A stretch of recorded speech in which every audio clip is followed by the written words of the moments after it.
University of Western Ontario. We have Luyt speaking about the fluorinated peptides and Peptidomimetics targeting the Ghrelin receptor. All right, thank you for the introduction. Good afternoon, everyone. So it's my pleasure today to tell you about our work with the peptide Ghrelin, and we are heading sort of towards dinner time, so our Ghrelin levels are probably starting to rise a little. But I'm actually going to talk about more about its link with cancer than with anti-obesity and that sort of thing. In particular, I want to tell you about our work in incorporating fluorine into these molecules, and we're doing that mostly for the purpose of creating PET imaging agents, but certainly there's also a therapeutic potential for doing that. So let me just start very briefly about cancer and GPCRs. Although I'm sure, of course, most of you are very aware there are quite a number of GPCRs that have peptides as the endogenous ligands. They bind at the extracellular site, which is great for targeting purposes with a peptide. And as we create imaging agents for these with isotopes, then as you see in this artist rendering, this is not in any way a crystal structure, so don't, just an artist rendering. You'll have an isotope that's emitting radiation, and then you can carry out non-invasive imaging from that. If this is an agonist, then typically we'll have internalization as well of that receptor ligand complex. So we've already heard a couple of times this week about octreotide, even this morning we did, and the best known example and what's really the only thing that's really used in the clinic related to this is targeting the somatostatin receptor, and so there are radiolabeled versions of octreotide, for example, this example from the literature using gallium-68, where we have a PET imaging agent, and if the patient, as shown here, there's the head and the bladder down there for clearance. If that patient has neuroendocrine tumors, you can then image where the somatostatin receptor is, and in this case, you can pick out the metastatic disease quite well. So there are a number of GPCRs that have been and are being studied for this purpose, for cancer imaging, a few listed here, and the one that I'll tell you about today is sort of a newer kid on the block, the growth hormone secretagogue, or also referred to as the Ghrelin receptor. So the Ghrelin receptors and how it's linked into cancer targeting. So let me start by just running through about the peptide Ghrelin in case you're not familiar with it. This is the endogenous ligand for the growth hormone secretagogue receptor. The growth hormone secretagogues were discovered prior to the discovery of Ghrelin, and so that's why that historical name is there, although increasingly people are calling it the Ghrelin receptor. So this peptide comes from pre-pro-Ghrelin and over a number of transformations, including an acyltransferase to add in this octanoyl chain onto the serine. In the third position, you end up with this 28 amino acid peptide Ghrelin that binds to this receptor. And there is high expression of this receptor in a number of cancers. So since I'm going to be showing a fair bit of structure activity and there is a fair bit of chemistry in this talk, I just want to run through some of the background related to this from the literature. So this was published back in 2000 by Benerick. And in their hands with their assay, their IC50 for natural Ghrelin was 0.25 nanomolar. You'll see that with our cells and assay, we have more in the range of 3 to 6 nanomolar for natural Ghrelin, so the numbers will be a bit different. But nonetheless, this is sort of the starting point for that full-length Ghrelin. But what's known about this is that you can truncate this peptide down and really just look at the N-terminal region, and you start losing affinity, but you can get down to fairly small peptides and still have targeting for this receptor. This ester linkage undergoes rapid hydrolysis in vivo. It's not very stable, and so you can make changes such as a simple amide and still maintain your receptor affinity and then improve stability. Also, this lipophilic chain, you can make a lot of changes to. You can even put an adamantyl group in there. But if you remove that lipophilic chain, then you lose your affinity for that target. So just to sort of summarize this, the critical aspects of this peptide, it's really this N-terminal portion as well as this lipophilic mass. And that's going to become important as we try to create these fluorinated peptides. Now, leading into this work, I needed to spend some time really doing some basic validation related to this receptor and whether it really is an imaging target or not.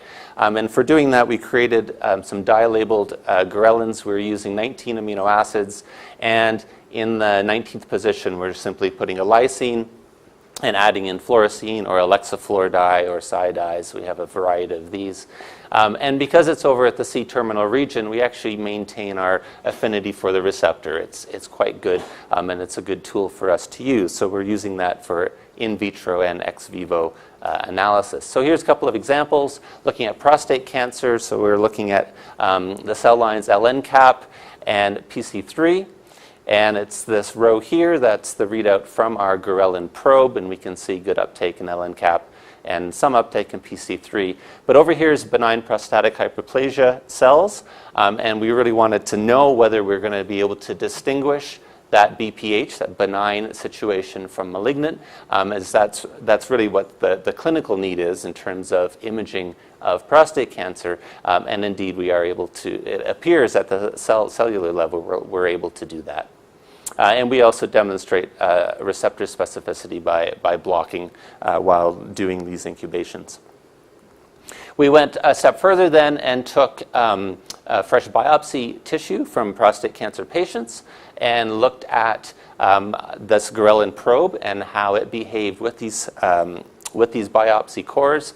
So the slice that was going to histology, we would then have a slice right adjacent to it so that we could compare.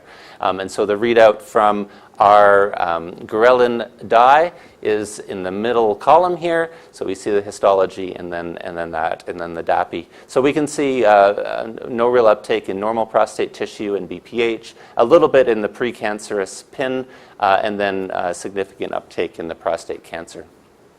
And so that's quantified over here in the graph. Just as a side note, these Ghrelin dye probes are now being used as part of this technology that a small startup in Alberta, Nanostics, is using as a biopsy tool. So it's one of the biomarkers that they're using as a liquid biopsy for prostate cancer, and they're having significantly better results than what you would get with a PSA test, which you would certainly hope would be the case. Okay, so that's a little bit on that validation. We also, though, then wanted to start with a proof of concept sort of actual in vivo imaging agent, and this is work that was carried out by Carly, a PhD student who's now at Melbourne with Craig Hutton as a postdoc. So just standard orthogonal protecting group chemistry allows us then to have a metal chelator as well as our lipophilic side chain and still keep our N-terminus, the free amine, which is necessary for binding. We can then coordinate with a metal, and so in this case with gallium, and with the non-radioactive gallium, look at affinity for the receptor, and indeed we have about 6 nanomolar IC50, so it binds quite well to the receptor. So then we can radiolabel this. Now, of course, this is simply a linear peptide, and so we really did this as proof of concept. We're not expecting it to be particularly stable in vivo. So this was using a xenograft model with the LNCAP tumors, and where the arrow is the location in the mouse where the tumor is located, and we were able to block that uptake by administering hexarelin as a block. So we believe we have receptor-mediated uptake in vivo with that agent, but it certainly is not stable enough. There's obvious washout happening, and it's not being retained at the tumor. But nonetheless, we were pleased with that as a proof of concept study. Okay, so now I want to move on, and I know I don't have a lot of time, so I got to keep going and really get to the heart of the story, which is creating these fluorinated Ghrelin compounds and doing that through what we call an integrated design. So what the concept is we wanted to be able to really truncate down this peptide and add unnatural components and such. But at the same time, we needed this imaging agent as part of this molecule. And so we started looking at incorporating the imaging part into this lipophilic side chain where we knew there was a lot of flexibility in terms of that structure. And we've done this, as you'll see, with fluorine, but also actually with radiometals where they're coordinated in a lipophilic mass that works quite as well. And so through that, we're then able to take what was a 28 amino acid peptide and bring it down to 8 amino acids, and I'll show you those steps. So this is work that's gone on for a while. It started with graduate student Dina Rosita with these alkyl fluoro compounds. However, fluoro fatty acids are known to be quite toxic, and so we didn't really want to pursue that long term. Fortunately, Mark McFarland, another graduate student, found that Fluoro-aromatics behaved quite well, and we were getting very good affinity for the target. This is still with a fairly long peptide sequence, but this was quite promising, especially since fluoroaromatic acids are well developed in terms of radiochemistry, and eventually we wanted to use F18, not just the non-radioactive F19. So that held a lot of promise. And from this point, really, the work I'm going to show you is all carried out by Carly. Okay, so one thing that we knew from the literature is that the 8th position of Ghrelin, which is a glutamic acid, is not ideal, and the literature had the example of alanine and tyrosine as 2 cases where you actually had improved affinity. And we found that with the 8-mer that we could convert to tyrosine and have a little bit of an improvement. So we started exploring that. Here's just a few examples. And ideally, we ended up with a threonine, just the natural L amino acid, and down to 3 nanomolar for that IC50. And we have it as an octopeptide. And so we were quite pleased with that. Now, separately from that, a series was being worked on where we placed a tyrosine at position 8, which you'll see here. So that's modifications then at position 1, where we wanted to put something unnatural there, but at the same time we knew we had to keep an amino group for binding. We started then adding in our fluoro-aromatic, and the fluoronaphthol ended up being one of the better ones out of the variety that we tested. And at the 4th position, we were optimizing and switching from phenylalanine to other aromatics. So moving through that series, the 1-naphthylalanine really held the most promise out of the compounds we looked at, as well as AIB and INP, which were quite good. And so in the end, we were down to 4 nanomolar when we had just the 8-mer peptide sequence, including now a fluorine, such that we would eventually be able to get the radio-labeled version, the PET agent for that. Okay, so we know that the position 8 is actually ideally threonine, and as all the medicinal chemists in the audience know, when you run these series separately, you take the best from each of the series and you combine them, and it's always the best compound at the end, right? I'm saying that sarcastically because typically it just doesn't work that well. But that's what we did. We combined sort of the best out of the various series, and lo and behold, it actually worked this time.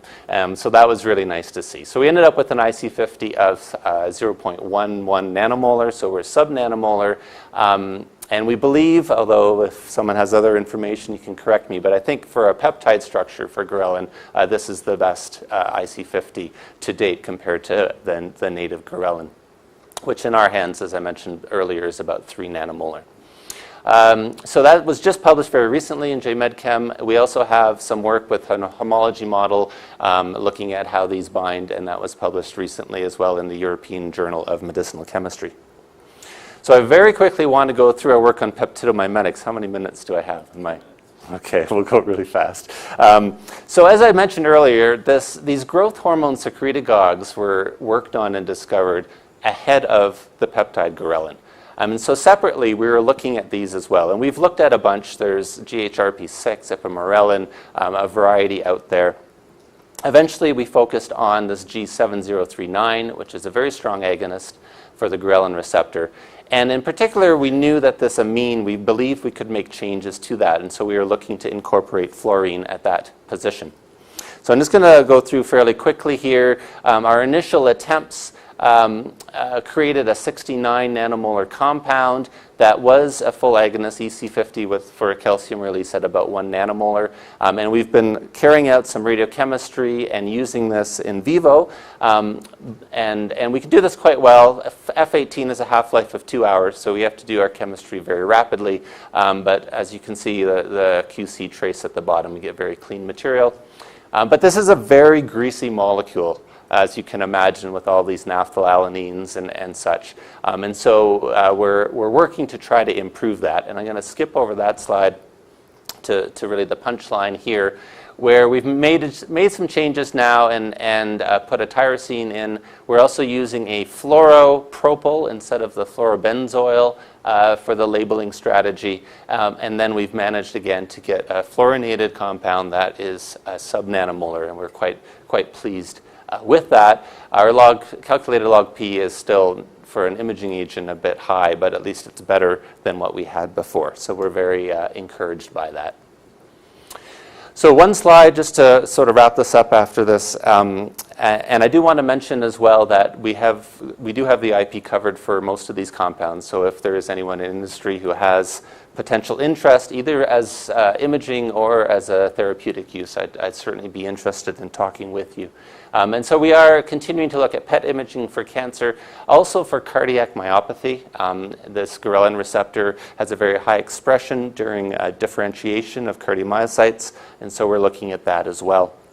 But certainly there's a lot of potential for targeting that GHSR from a therapeutic angle as well. All right, so I want to thank the folks in my group. I tried to identify them as I went through to make sure I didn't miss sort of the key players for this project. I also thank the funding agencies, and thank you for your attention.